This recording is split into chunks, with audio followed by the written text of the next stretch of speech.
إن الحمد لله نستعينه ونستغفره ونؤمن به ونتوكل عليه ونعوذ به من شرور أنفسنا ومن سيئات أعمالنا من يهده الله فلا مضل له ومن يضلله فلا هادي له أشهد أن لا إله إلا الله وحده لا شريك له وأشهد أن سيدنا ومولانا وحبيبنا محمدا عبده ورسوله اللهم صل وسلم وبارك على سيدنا محمد وعلى آله وأصحابه والتابعين لهم بإحسان إلى يوم الدين أما بعد فقد قال الله تعالى في كتابه الكريم إن الذين قالوا ربنا الله ثم استقاموا تتنزل عليهم الملائكة ألا تخافوا ولا تحزنوا وأبشروا بالجنة التي كنتم توعدون نحن أولياؤكم في الحياة الدنيا وفي الآخرة ولكم فيها ما تشتهي أنفسكم ولكم فيها ما تدعون نزلا من غفور رحيم ومن أحسن قولا ممن دعا إلى الله وعمل صالحا وقال إنني من المسلمين. Para hadirin akramakumullah rahimakumullah, dalam majelis kita yang mulia ini bagaimana kita perbarui kegembiraan kita, kita tingkatkan lagi kepuasan kita, keridhaan kita, syukur kita terhadap Allah Subhanahu wa ta'ala. Karena begitu banyak nikmat-nikmat Allah yang Allah berikan kepada kita, bercucuran siang dan malam, dalam setiap jamnya, dalam setiap detiknya, ribuan, miliaran, bahkan triliunan nikmat yang Allah berikan kepada kita. Hadirin yang dimuliakan oleh Allah Subhanahu wa ta'ala, saking banyaknya kebaikan-kebaikan yang tidak ada henti-hentinya Allah berikan kepada kita, sampai seolah-olah kita ini tidak pernah mendapatkan nikmat apa-apa. Saking banyaknya kebaikan yang Allah berikan kepada kita sampai tidak terasa kalau sebenarnya kita ini diberi nikmat siang dan malam. Hadirin yang dimuliakan oleh Allah Subhanahu wa ta'ala, padahal hembusan nafas kita ini adalah nikmat Allah. Aliran darah kita ini adalah nikmat Allah. Detak jantung kita ini adalah nikmat Allah.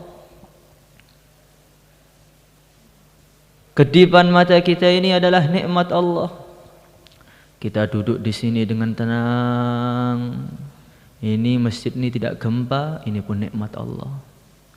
Itu gunung tidak meletus sehingga laharnya mengenai temboro ini, itu pun nikmat Allah. Istri-istri kita di rumah masih taat, mudah diatur, tidak lari ke Hongkong, ini pun nikmat Allah. Anak-anak kita tidak teler di pinggir jalan menjadi preman-preman, ini pun nikmat Allah. Hadirin makan Allah Subhanahu wa ta'ala, mulai nikmat yang paling kecil sampai nikmat yang paling besar, siang dan malam Allah berikan kepada kita. Hadirin yang dimuliakan Allah Subhanahu wa ta'ala, tapi kalau kita renungi sebenarnya tidak ada nikmat Allah yang kecil, itu tidak ada. Tampaknya sebutir nasi. Sebutir nasi ini kecil sekali, tidak berharga. Jarang orang kok bisa mensyukuri nikmat sebutir nasi, itu jarang. Tapi sebutir nasi ini tidak akan wujud kalau nggak ada padinya. Dan padi itu nggak akan bisa tumbuh kalau nggak ada tanahnya. Dan ada tanah, ada padi belum bisa tumbuh kalau nggak ada airnya. Kalau nggak ada yang nanam, kalau yang nanam nggak ada nyawanya juga nggak bisa bergerak. Masih berhubungan dengan matahari, berhubungan dengan udara, berhubungan dengan planet-planet Allah yang lain. Maka mensyukuri sebutir nasi ini seakan-akan mensyukuri alam semesta. Maka kalau orang ketika makan nasi dia mengatakan alhamdulillah, segala puji bagi Allah, maka dia dihitung telah bersyukur jutaan triliunan nikmat ketika itu. Begitu pula ketika orang itu makan nasi, orang minum air, tidak bersyukur. Dia makan nasi biasa-biasa saja, minum air biasa-biasa saja. Tidak ada rasa gembira dalam hati, tidak ada rasa terima kasih kepada Allah. Maka dia dihitung telah mengkufuri ribuan nikmat, telah mengkufuri jutaan nikmat. Berarti dia telah mengkufuri nikmat nasi, telah mengkufuri nikmat matahari, telah mengkufuri nikmat manusia, telah mengkufuri nikmat pohon, telah mengkufuri nikmat angin, telah mengkufuri nikmat planet-planet, nikmat matahari, nikmat bulan, nikmat nyawa, nikmat hati, nikmat tangan, nikmat mata. Masya Allah. Para hadirin yang dimuliakan oleh Allah Subhanahu wa ta'ala, itu kalau dari segi satu arah, belum arah yang lain. Kalau secara gaib itu ada malaikat yang menggerakkan matahari, ada malaikat yang tugasnya mengalirkan air, ada yang malaikat tugasnya membagi rizki, ada yang malaikat tugasnya macam-macam. Kalau orang tidak mensyukuri sebutir nasi, berarti seakan-akan dia mensyukuri seluruh malaikat-malaikat yang tidak mensyukuri seluruh malaikat-malaikat yang diciptakan oleh Allah. Seakan-akan dia mengkufuri malaikat matahari, seakan-akan dia mengkufuri malaikat yang membagi rezeki, mengkufuri jutaan malaikat yang ada di dunia ini. Hadirin yang dimuliakan oleh Allah Subhanahu wa ta'ala, bukan itu saja. Perintah syukur ini yang memerintahkan Allah Subhanahu wa ta'ala. Kemudian Allah memerintahkan para nabi, melewati para nabi. Kemudian para nabi melewati para ulama. Para ulama turun lagi sampai terdengar kepada telinga kita bagaimana pentingnya syukur ini.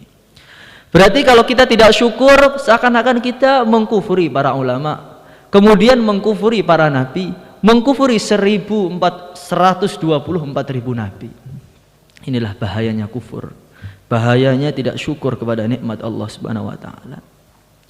Maka syukur ini adalah perkara yang besar sekali. Hadirin yang dimuliakan oleh Allah Subhanahu wa ta'ala, wa in ta'uddu ni'matallahi la tuhsuha. Jika kalian berusaha untuk menghitung nikmat-nikmat Allah, maka kalian tidak akan mampu. Kalau menghitung jumlahnya saja kita tidak mampu, bagaimana mungkin kita bisa membayar nikmat-nikmat tersebut? Hadirin dimuliakan Allah Subhanahu wa ta'ala, padahal setiap nikmat itu harganya begitu mahal sekali. Diriwayatkan dalam satu riwayat, nanti di akhirat ada seorang hamba Allah yang umurnya ini 500 tahun, tidak pernah maksiat kepada Allah walaupun hanya sekelip mata. Ibadah siang dan malam, siangnya puasa, malamnya bangun malam, berjuang, sedekah, zakat, puasa, zikir, Masya Allah, siang dan malam selama 500 tahun kehidupannya dipenuhi dengan ibadah. Ketika di akhirat nanti, maka Allah Subhanahu wa ta'ala berfirman kepada hamba yang soleh tadi, wahai hambaku, silahkan Tuhan masuk surga dengan rahmatku, silahkan masuk surga dengan rahmatku, kasih sayangku. Maka hamba tadi mengatakan, ya Allah, kalau saya boleh usul ya Allah, saya ini ingin masuk surga itu atas hasil jerih payah saya ya Allah, atas hasil capek saya dalam ibadah, atas hasil lapar saya, haus saya ketika puasa. Maka Allah Subhanahu wa ta'ala menuruti perintahnya hamba ini, permintaan hamba ini. Maka puasanya selama 500 tahun dijumlah, ditambah zikirnya, ditambah berjuangnya, tambah dakwahnya, tambah sholatnya, tambah puasanya. Setelah dijumlah, ternyata ibadah dia selama 500 tahun belum cukup untuk membayar satu nikmat Allah yang berupa nikmat mata. Hadirin oleh Allah Subhanahu wa taala, maka Allah berfirman kepada hamba tadi, wahai hambaku, ternyata ibadahmu itu enggak cukup untuk membayar nikmat mata. Sudah, sekarang kamu silahkan masuk neraka. Maka hamba tadi mengatakan, ya Allah, kalau memang seperti itu, ya Allah, masukkan saya ke surga dengan rahmat-Mu saja ya Allah, dengan kasih sayang-Mu saja ya Allah, bukan dengan hasil jerih ibadah saya ya Allah. Maka Allah Subhanahu wa taala berfirman, ya, kamu saya izinkan masuk surga. Kamu tuh hamba yang baik, hamba yang soleh, tetapi kamu tuh terlalu banyak usul kamu itu. Hadirin mulakan Allah Subhanahu wa taala, satu nikmat yang berupa nikmat mata tidak terbayar dengan ibadah 500 tahun. Bagaimana dengan nikmat tangan? Bagaimana dengan nikmat jantung? Masya Allah. Kalau kita dituntut untuk membayar seluruh nikmat-nikmat Allah, pasti dan pasti kita ini tidak akan mampu. Tetapi Allah Subhanahu wa taala ini Maha Rahman, Maha Rahim, tidak pernah memerintahkan kita untuk membayar nikmat-nikmatnya.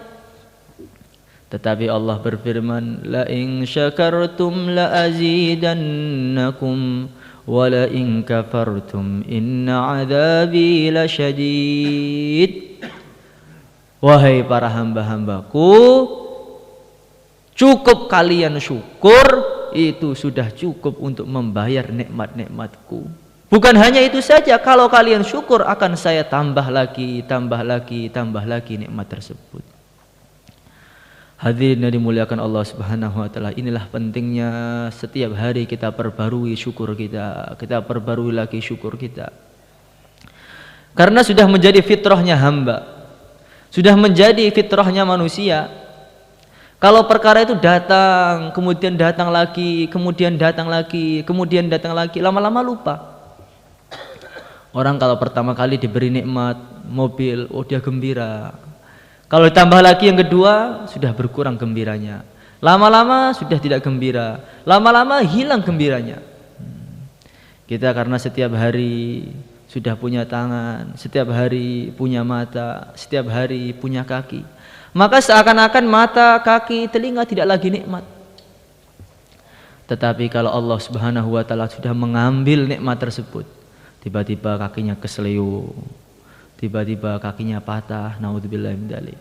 Tiba-tiba matanya sakit. Baru akan terasa bagaimana nikmatnya kaki ini. Bagaimana nikmatnya mata ini. Bagaimana nikmatnya jantung ini. Oh, kalau kita ke rumah sakit, lihat orang-orang di rumah sakit itu, Masya Allah. Untuk menambah satu nafas saja mengeluarkan ratusan juta. Datang ke Jakarta, periksa jantung, operasi lagi, nggak bisa. Ke Singapura, nggak bisa. Ke Amerika, untuk menambah satu nikmat, yaitu untuk mempertahankan satu nikmat, yaitu nikmat jantung ini. Hadirin Allah Subhanahu wa taala, saking pentingnya syukur ini, dulu yang mulia baginda Nabi Muhammad sallallahu alaihi wasallam, ketika beliau tidur bersama istri beliau Sayyidah Aisyah radhiyallahu taala anha, ketika beliau mulai berbaring, maka beliau mengatakan kepada Sayyidah Aisyah, wahai Aisyah, izinkan aku untuk mendekat kepada Tuhanku. Dharini ata'abbad li Rabbi, biarkan aku untuk beribadah, untuk mendekat kepada Allah. Baru mulai berbaring, Nabi sudah izin. Maka Sayyidah Aisyah ternyata bukanlah wanita biasa. Dia mengatakan, ya Rasulullah, sebenarnya saya itu senang, saya itu gembira kalau engkau itu dekat dengan saya. Saya itu senang kalau engkau itu tidur bersama saya. Tapi kesenanganku, kegembiraanku, seleraku, hobiku, semua saya korbankan ya Rasulullah demi kesenangan engkau ya Rasulullah. Maka Nabi meninggalkan Sayyidah Aisyah, kemudian beliau wudhu, kemudian beliau sholat. Sholat, nangis sampai subuh, sampai janggutnya itu basah, bajunya basah, bahkan lantainya basah. Maka Sayyidah Aisyah datang kepada Rasulullah, ya Rasulullah, bukankah Allah Subhanahu wa ta'ala telah mengampuni dosa-dosa engkau yang telah lalu? Bukankah Allah Subhanahu wa ta'ala telah mengampuni dosa engkau yang akan datang? Dan engkau itu memang orang yang tidak akan bisa berbuat dosa sedikit pun. Tapi kenapa engkau beribadah siang dan malam sehingga kaki engkau bengkak-bengkak, engkau memaksakan diri seperti ini? Maka Nabi mengatakan, ya Aisyah, afala akunu abdan syakura? Apakah tidak sepantasnya saya ini menjadi hamba yang bersyukur? Semakin banyak nikmat yang Allah berikan kepada saya, sudah sepantasnya saya semakin giat, mati-matian, habis-habisan untuk ibadah kepada Allah Subhanahu wa ta'ala. Hadirin yang dimuliakan Allah Subhanahu wa ta'ala, kita diberi nikmat agama, diberi nikmat suasana agama, Masya Allah. Di mana-mana orang sholat, di mana-mana orang ngajak kepada agama, di mana-mana para ulama. Ini nikmat yang besar.